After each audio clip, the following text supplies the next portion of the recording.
All right, guys. Today I am starting a new segment for Settle Down called the Whisker Fishing 208 podcast. I am going to be covering a bunch of fishing content and outdoors content and having a bunch of different people on for interviews. Today I got my buddy Scott. Scott, how you doing, buddy? Good, man. Thanks for having me on. I'm Yeah, of honored to be the course. first guy. Hell yeah, man. It's good to have you. So Scott is one of my good buddies. My best friend, who's also my roommate, has been close friends with him since they were little, and he recently moved up to Idaho. And we did a lot of summer catfishing this past summer on the Snake River and parts of the Boise River, and we're just going to be talking about that today. So, yeah, Scott, why don't you tell me and everybody else that's going to be listening your first memory of fishing? So, how did it go? Where did you go? What did you fish for? All that good stuff. Yeah, And absolutely. Yeah, so my family growing up since I can remember, we always went to this place in the Sierra Nevadas called Twain Harte. Yep. And so we'd go there for about a week every single summer. And the first house we would always go, we only rented it for a week. We didn't own it, Mm-hmm. but you know, uh every week for that we would go there, we had access to the Twain Harte Lake. And it was right in the backyard, like, you could walk from the cabin we were at right down to the lake, so we had unlimited access to that thing.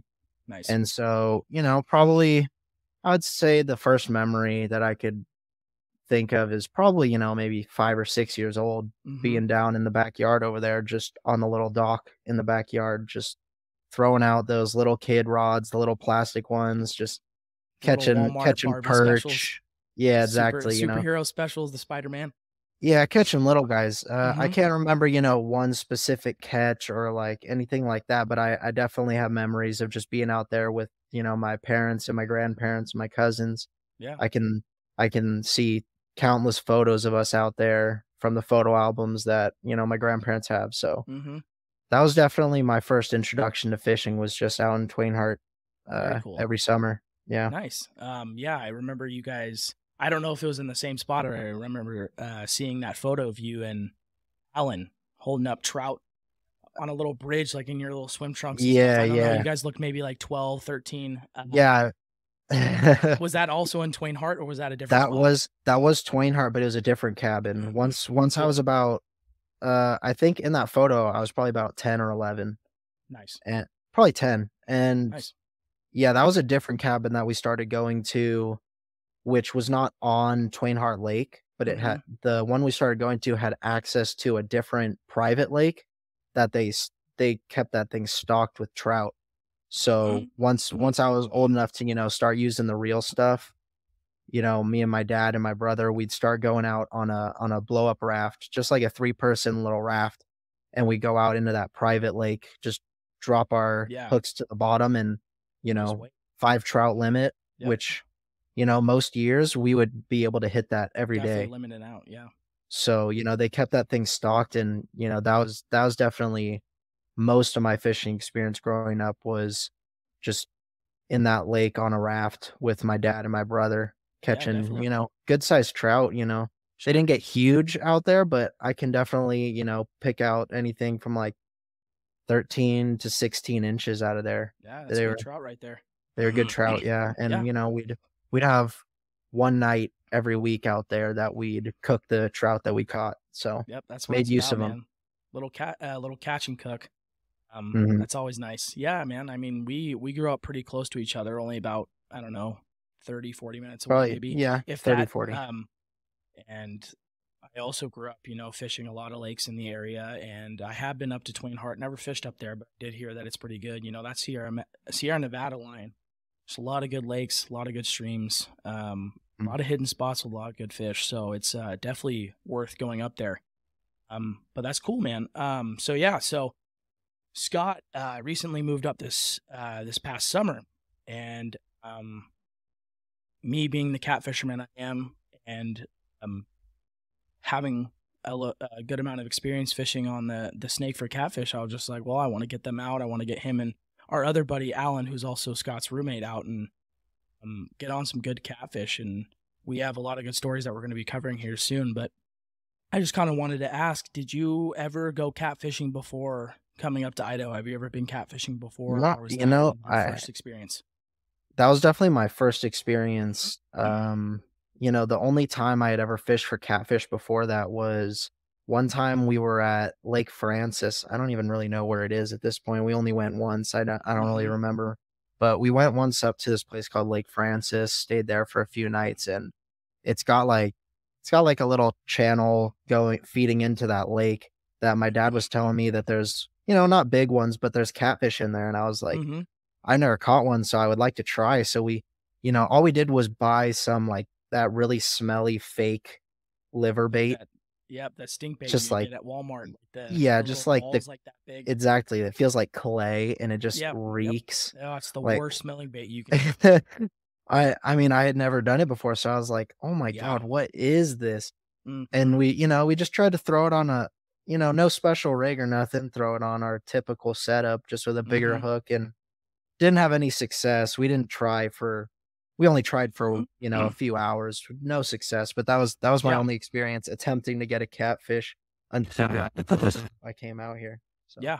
Um, yeah, the stink bait, man, unfortunately that stuff is like it's just super potent, but for some reason it, it never normally works. I used to use it quite a bit and quite often when I used to fish in California on the Delta for any California listeners. And we used stink bait quite a bit because it was just cheap and it was available, that and chicken liver, which has always been a go-to for me. But we used that stink bait, and there's only one time I could remember one of us catching a catfish, and it was my brother caught like a 4 or 5 pound cat on that stink bait, and that was the only memory I have of where that stuff actually worked. And there's so many different flavors. There's like chicken blood, and then um I think there's like a fish scent one, and mhm. to me they smell like horse manure. You get Yeah. that on your hands, it's the worst smell ever, and you won't be able to get it off for weeks. It's honestly it's horrible, but it hasn't been that successful. Um, but yeah, just kind of going into the summer stories. Yeah, so like I said before, I'm a big catfisherman. That's the main fish I target. And going on the Snake River is something I do quite often in the summer when that those warmer months start coming around. And I have a bunch of different spots on the Snake River and the Boise River that have produced some pretty good catfish for us. Um, and yeah, I remember one of the we went quite a bit. So it was me and then Scott, who's on right now, and our buddy Alan. We go out. I mean, I was going catfishing probably at least 3 times a week, if not more, if I could. And I normally have them tag along with me, and I know they had a blast. It was a lot of fun, just going out there, 12 pack of beer and just sitting out there and waiting for that monster to come around. Yep. One of the vivid memories I have, and I know you have, and some of the other boys have, is we went out to on the Snake River. There's an access point called Celebration Park. I'm sure everybody who's listening or is going to be listening from Idaho definitely knows Celebration Park. It's a very popular stretch of river. I have a bunch of good holes out there that have produced a lot of good fish. There's a spot that I call the honey hole or the nursery, as I like to call it. And it's basically just this end of the stretch where it kind of has this off current or off river, and it splits between this island. And it's like the main stretch is going out, and then this feeder channel kind of comes into this little, honestly, an area where the current wasn't very high, and I knew that it was deep, and I knew that there was fish there. So I was like, okay, a lot of the boys are coming out. So it was me, Scott, Alan, Sean, Anthony, and my brother. And the goal for the night, like it always is, to catch fish. My thing is, I always say I want my buddies to catch fish rather than me. So I am happy if they all catch one and I don't. And we got really lucky that night. We caught, I think, 7 or 8. Everybody got a fish, so it was super exciting. I don't get to go out with all the boys all that often fishing, getting that group together to go fishing all at once. So it was definitely an experience. I have a bunch of photos and videos from that night, and it was just an absolute blast. And we were using, pretty, just good old chicken liver. I also had some some other bait of choice, but the chicken liver seemed to be getting it at this nursery spot, like as I like to call it. Scott, is there any like memories you have of that night, or anything that you want to talk about? Maybe some good luck charms or things that we did that helped us, catch some fish, or anything that you have that is insightful or something interesting that you remember.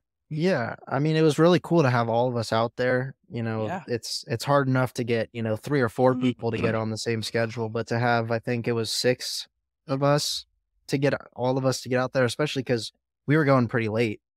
Yeah, yeah. I We were I out I there don't till recall exactly what time we went out there that time, but I mean, we were out there and it was dark most of the time, so we were out there pretty late. hmm So to get everybody out there at that time was really cool, especially because Zach and Anthony were moving after the summer. Yeah, yeah. So it was good to have them out there. Oh, 100%, Um, dude. and yeah, everybody got to reel in a catfish and, That was the best part. I mean, it just doesn't get better than that, man. You can't have a yeah, better night. You really it can't. was awesome. And, Yeah. none of them were tiny, like all of them were Mm-mm. a good size. Yeah, yeah. And There's none over, none below like 4 pounds. So they're all nice. They're all nice channels. I think the biggest one we caught was maybe like 6 or 7. I think who was it? My brother or somebody got the biggest that night. Or was it you? Or maybe Alan? I don't remember. One of you guys reeled in a I really can't nice one.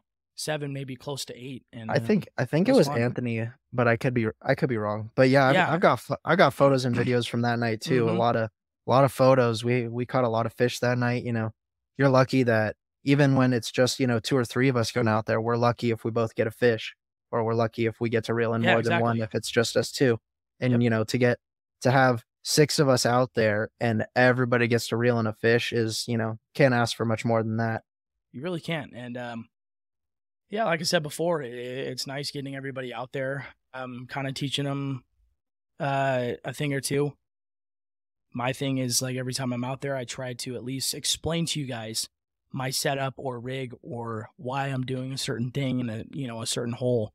And I know you guys have always a bunch of questions, and I was happy to answer them. And it was pretty cool, because I always like explaining, why I'm using a certain things. I just find it fascinating and interesting from my point of view.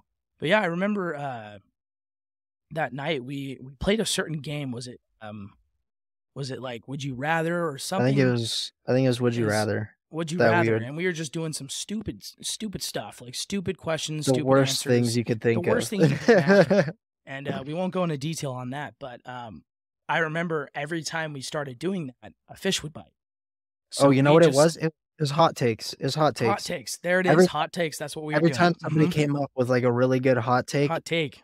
here Boom. comes a fish. Instantly. I Yeah. remember vividly we were playing it, and somebody was like explaining, as soon as that happened, the pole just started going nuts, and I was like, oh, whoa, whoa, whoa. And we grabbed it and we reeled it in. Is every time we didn't do any hot takes, the bite would go cold. So I think from there on out, we always just said, like, oh man, if the bite's getting slow, let's just do some hot takes, and I'm sure it'll pick up a little bit. Yeah, But that's our yeah, little charm. yeah, that night was fun. There's another night that I remember, and this was kind of a little bit of a two-parter.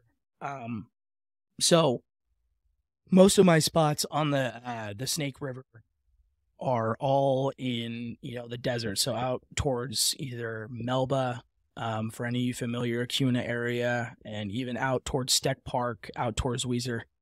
And I always like to fish different spots, and the celebration park, the celebration park spot is always good. It's always money. Normally we catch fish, but there's a spot that I found on the Boise River that I know produces a lot of good catfish as well, and we'd hit that spot quite often. One night I vividly remember we kind of go out there, and it was funny because we get this one fish, off of night crawlers, and normally, a lot of people out here use night crawlers for catfish, and that's not my go-to. I always have a pack with me just in case, because I'm like, it's always another bait to try. But I remember vividly we had I had a bunch of fresh bluegill that we cut up into, bite-sized chunks for these catfish, and this area that we were fishing had a pretty strong current, but it was kind of pretty slow current all the way through up towards this bridge where it deepened up, and that's where the bait would kind of stop. And I remember after that first fish, we were just sitting there for, man, it had to be like an hour and a half, and we were just talking and just, shooting the shit, and nothing was happening. And then all of a sudden, this pole just started slowly going down, and I was like, it woke us up. I was about to fall asleep out there. And it was a slow night. It was a slow yeah. night. And I remember Scott just leaping out of the chair like an animal, dude, and just running down that hill, and he was able to grab it. And at first, I didn't know if the fish was on there still, because I think what happened as soon as he grabbed it, he peeled a bunch of drag off. So we were just playing catch up at that point. So I was reeling in as fast as I could, and I felt him still on there, and I gave it to Scott, and it was a hell of a fish. It was a nice, 8, maybe close to 9-pounder. It was awesome. Great fight. I mean, it definitely was something I won't forget. That's for sure. And then I remember our buddy Alan, good old Allie, shout out Alan. He wanted to get on one real bad because me and Scott have caught the only 2 of the night. And the previous spot that we originally wanted was a little bit deeper. I know it holds a little bit more bigger fish, if that makes sense. We headed down to that spot at probably, 1:32 in the morning, and our buddy Alan had been drinking quite a few beers, and I know he was really, really wanting to get on a fish. And I'm pretty sure he left while we were going through the slow part. He left to go to the gas station to get the beer. Yes, yep, and exactly. You left, got the beer. So I think he had all but like 2 of them. I'm pretty sure I only had 1. Yeah, so it was just me and Scott just kicking it for a while, and then Alan was like, well, I need to get on a fish tonight. And I was like, all right, let's go to the other spot. So we head down there, and there's no bites for quite some time. And then all of a sudden, we were seeing the pole getting some action. And in this spot, it's like kind of a spillway spot. And the problem is that it goes down.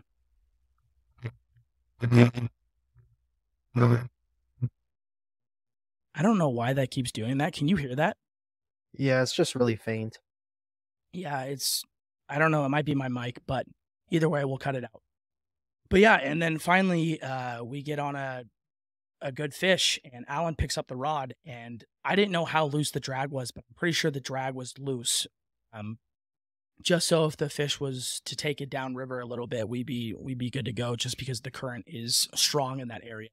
And I remember him just picking up the rod and trying to reel, and it locked up on him. The drag locked up, so it was just nothing was going on, and I was confused, and I didn't even think he had a fish. I was like, there's not even a fish on there, dude. What are you doing? Yeah, exactly. And I was, same boat. I was just like, I don't know if there's a fish on here. And I start trying to reel. It's still locking up, and I was just like, well, the only way we're going to know is if we pull it in by hand. And I mean, good thing is the setup that I use 25-pound mono on this certain rod and reel setup that I have, and then I have a 40-pound mono leader to a circle hook. So I was like, okay, if I pull this in, most likely I'm going to be able to get it in, because we're not catching a fish that size, at least not that. And I start pulling it in by hand. I was like, there's a fish on the end. And I was like, holy crap. And we reel it in. It was a nice fish. It was probably like an 8-pound catfish, maybe a 9-pounder. Close to the same size as the one that Scott caught earlier. And then, but yeah, it was hilarious. And to this day, we tell Alan, hey, that's your fish. We just had a little bit of a malfunction, but we'll still count it. Yeah, we still tried to give it to him. He He didn't want to accept it. No, he didn't. He was just like, no, he's like, I'm not leaving until we catch a fish. And then I think he had one more beer, and he was feeling it a little bit, and he's like, all right, maybe it is time to go home. And I was just like, hey, there's always another night. I promise. We were out late that night. I don't think we started packing up to go home until like after 3. Yeah. That was a long night. Yep. And yeah, it was a good night of fishing. Not bad. I thought it wasn't going to go well because we didn't catch that first fish until maybe an hour or 2 in. So it was definitely a little daunting, but it was fun. And Scott's catch is on my TikTok and YouTube. I believe it's on both. If not I've TikTok. seen it It's on definitely YouTube. on. It's definitely I've on seen it on YouTube. YouTube. Go check it out. It's some raw footage. It's pretty cool. Right after the pole went into the water and we got that fish in. So if you guys want to go check that out, my account is right by my name here, Whisker Fishing 208. And then yeah. So Scott, is there any other memories that you had of the summer fishing at all that you can go over, or if there's anything Yeah, interesting that you do remember? yeah, just to touch on the story we just said. I mean, I remember like all of us were just kind of like, I think, we hadn't given up, but we were just kind of relaxed, like not even thinking about there's going to be a fish on this pole. It had been Yeah, so no. long, and we were all just kind of out of it, just sitting there doing nothing. And as soon as I see that orange pole start going down, I just remember leaping out of my chair, like you said, and going, orange pole. Orange And, pole. Yep. we're like up Yeah, we're on up on where the the street. street is at, Yeah. but it's, it's a good like 15, 20 feet down this little Yeah. hill to where we Yeah. had to set the poles. So, I mean, I was thinking I'm going to have to jump into this river to get this pole if I don't sprint. So I'm Yeah. just like, I'm like running down this hill in my Yes. boots as fast as Yep. I can. And, it's not just like a regular dirt hill. Like there's these plants and bushes and mud. It's not just like an easy walk down that thing. So, I probably could have eaten shit at any second the way I was running. No, yeah, I actually thought that you were gonna eat it And, for a second. I had the adrenaline going because I was, going from 0 to 100 like that. I was just like, damn, I want to reel in this fish. Yeah. And, Yeah. the way it pulled down that pole, I was like, this has got to be It's got to be a a good big one. cat. Mhm. And so I remember just picking up the pole because I beat you guys there. And I'm not even looking down. And I don't realize that the fish had like, when it pulled the pole, it also twisted it. So the reel was upside down. I'm trying to reel in this pole I upside remember. down. I'm not even thinking. I'm Yeah. like, why isn't this reeling? Because I was just in the mode of reel. Oh yeah, exactly. And then, I hand the pole off to you and you just flip it around and I'm like, oh my, I'm such an idiot. Like I Yeah. was just too in the moment to Yeah. think about it. I just didn't even look down. And Yeah. then, you obviously handed it back to me once you knew you had it hooked. And so, I think that was probably the biggest fish I caught that summer. Yeah. I think we It was a discussed big that guy. afterward. It was definitely a good sized cat, man. Those are the ones that you're looking for right there, man. It doesn't get better than that. I do remember there was a few times where you and me would just go out solo. Mhm. So over the summer, at the start of the summer, I started my TikTok account for fishing, and my goal was to get 1,000 followers and then start to go live. So towards the end of the summer, me and Scott went out one evening, 2 night, to Celebration Park, kind of our normal spot, and you just kind of get out and find a spot. I totally forgot that it was like Memorial Day or some sort of. Yeah, I think it was Memorial Day. I think it was Memorial. Is Memorial it? Day the early one? Was it I think Veterans so. Day? Or was it Veterans Day? I'm trying to One- remember. It was one of those. It was one of those two. And we headed out to Celebration Park on the Snake, and I wanted to go live. And I know Scott was there for one of my first lives, so that was pretty cool. You got to see kind of how I set up my stuff for live and looking at the chat and. Yeah, you had a hell of a time process. trying to set up the phone. Oh my god, It was not a good set. It's hard to get that thing set up in a good spot. Yeah, I mean the problem is that when we got there's just so many people. I just totally forgot that it was a holiday weekend and that there's going to be a bunch of people at the spot, considering that it's just an easy access point. Yeah. So getting out, and I was like, oh, do we want to walk all the way to our normal spot, or because I didn't think there was going to be any internet down there. So I was like, all right, we're just going to go kind of towards the visiting center. And that was kind of a mistake. We had multiple people just kind of passing by and people on boats, and yeah, we weren't getting any bites there. And then I remember as it turned to night, we switched over to a spot where in the beginning of the summer, I caught one of the biggest catfish I've ever caught in that stretch. It was about a 14, 15-pound catfish. Normally this spot's really good, but it is a very easy spot for people to get there. As soon as you get to Celebration Park, I mean, if anybody's listening. It's right there. It's right there. You just go down this hill, and this access point is right there. It's a very popular spot, easy spot to get to. And I remember just sitting out there for hours with nothing, and we were just getting eaten alive by mosquitoes. And it was just Classic. it was just a disaster. And I don't even think we got a bite. I was like, oh man, like I'm gonna just switch baits a bunch. I over this past summer, I definitely got into more of the fish bait rather than the store-bought bait. So in the past, I'd use a lot of shrimp and chicken liver, which got it done. I mean, I fished on the Snake River with chicken liver before I discovered, cut bluegill and cut crappie and all that good stuff. And I normally, chicken liver would get it done. And this night, nothing. So I always say if chicken liver doesn't get it done, then you're just probably shit out of luck that night. But I do remember, over the summer, we'd always go to this pond in Meridian to catch bluegill before we'd head out to the Snake. And I would bring out Scott and Ellen, and we'd just get bobbers and fish with little night crawlers to catch some bluegill, and that was always fun. We'd always, I'd always get out there a little bit ahead of time, and then they would meet me out there, and it was a blast. Like I said, it's just old school little, anybody can bluegill fish, no matter what people say. Yeah, it's not the biggest fight or anything, but it's fun, We're getting that bait to use later on the Snake River, and I, as soon as I started using that cut bluegill a little bit more, I noticed that the bigger fish started to come around.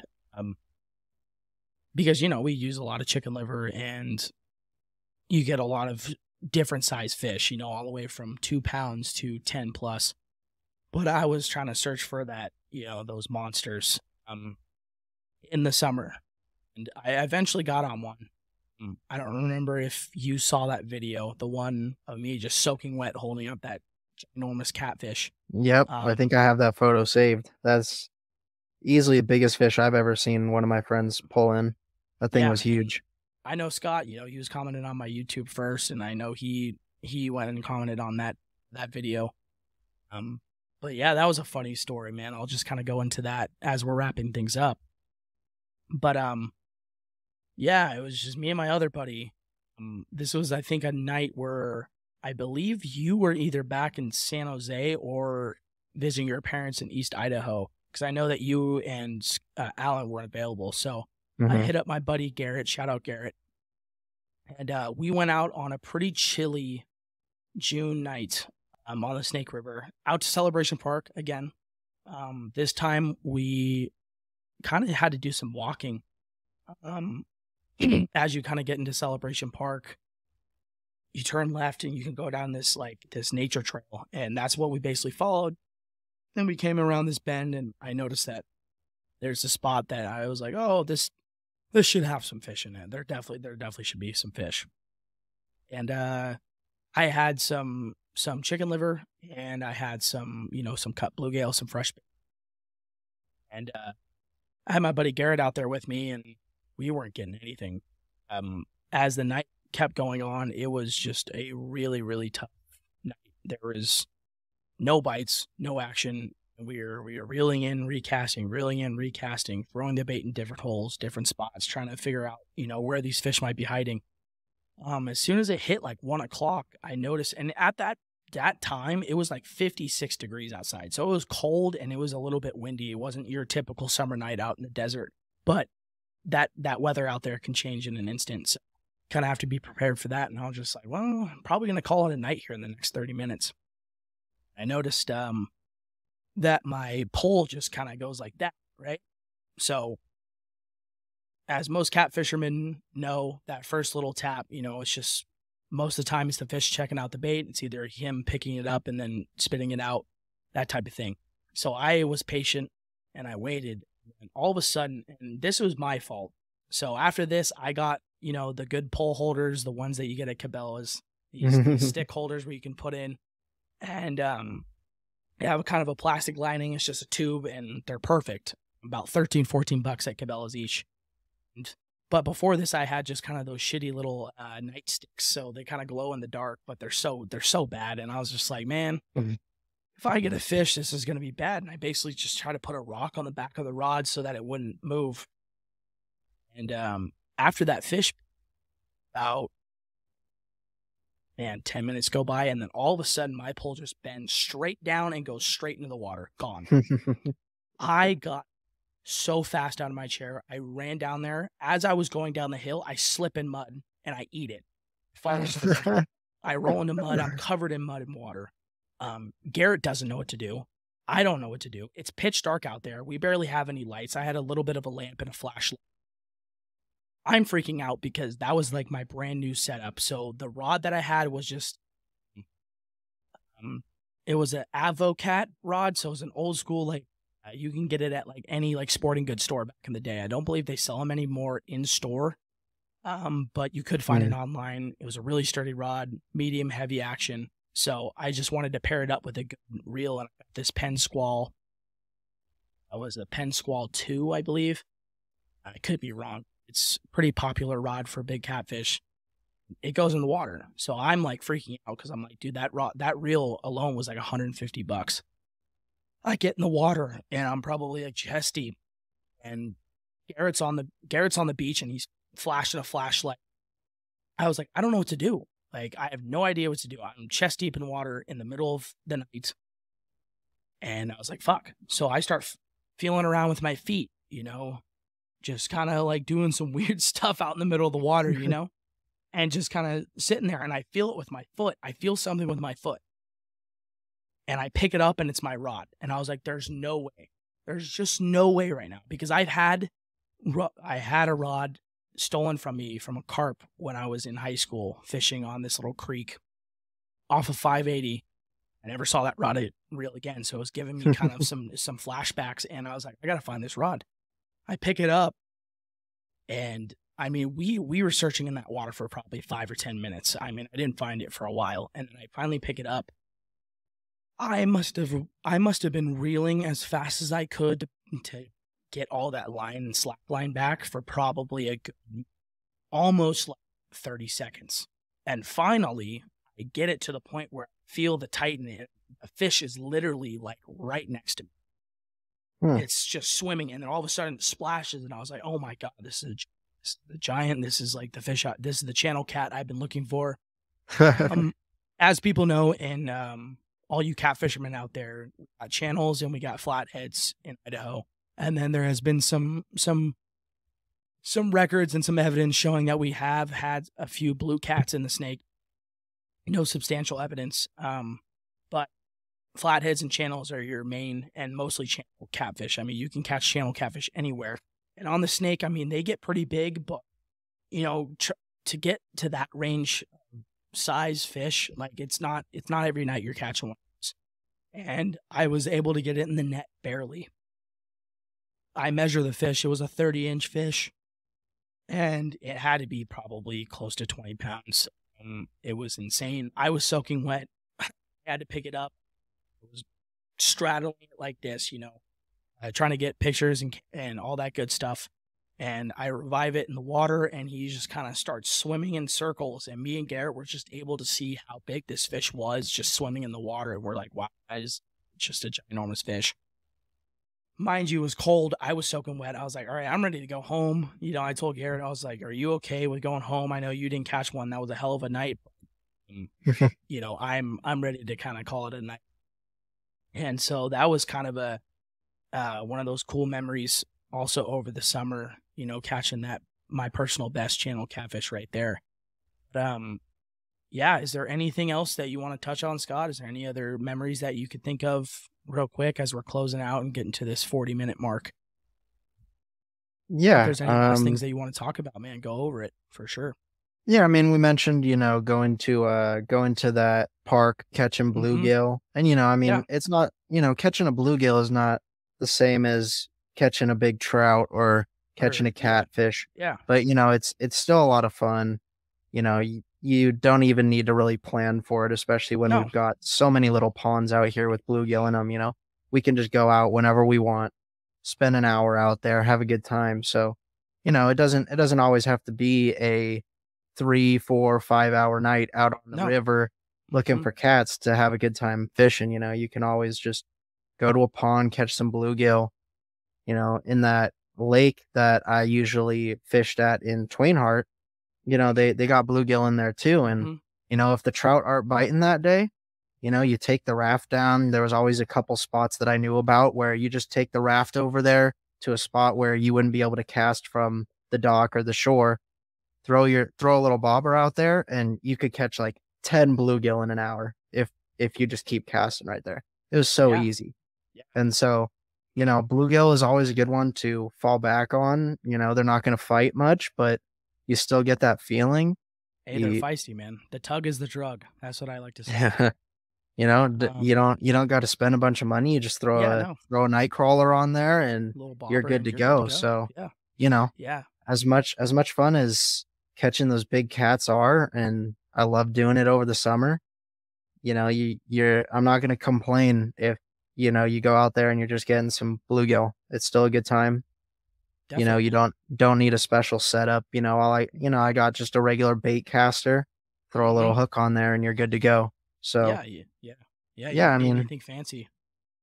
Yeah, it's always fun going out and bluegill fishing. Kind of brings me back to my roots, as most little kids do when they do go out fishing, with their dad or whatever when they're young.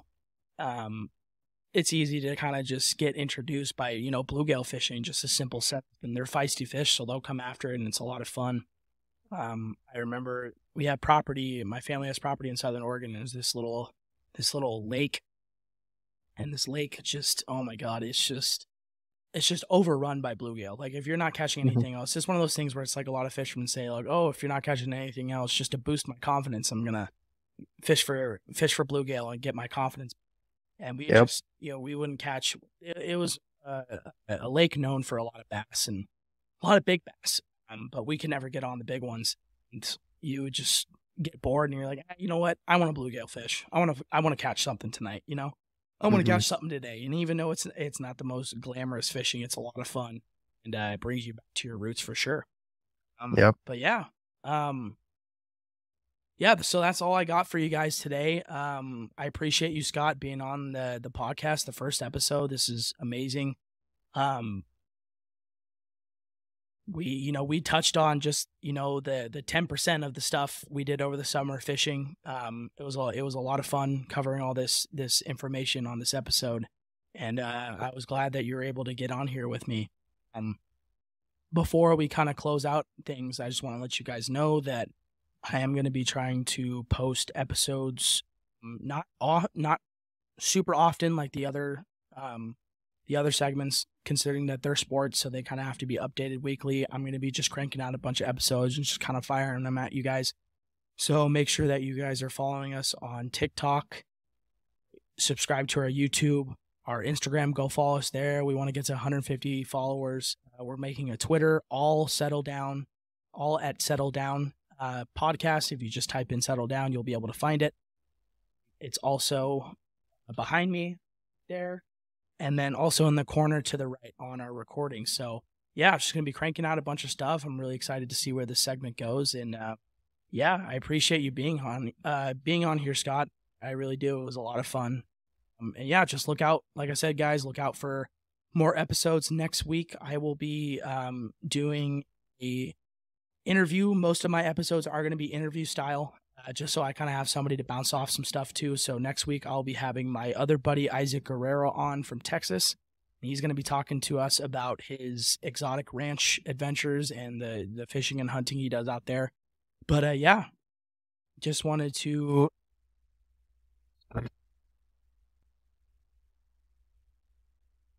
Audio thing is back. Okay. Sorry about that. Something's going on with the my headphones or something. But yeah, I just want to reiterate and go over. Thanks again, Scott, for being on here, man. You did a lot of fishing with me and over the summer, and I was glad I was able to get you on some good fish, and we had some good memories and a lot of good stories. And I probably will be having Scott on again at some point to cover some more content. So yeah, be looking out for that, and just be looking out for all the posts and the content. So I appreciate everybody tuning in, and you guys have a good night.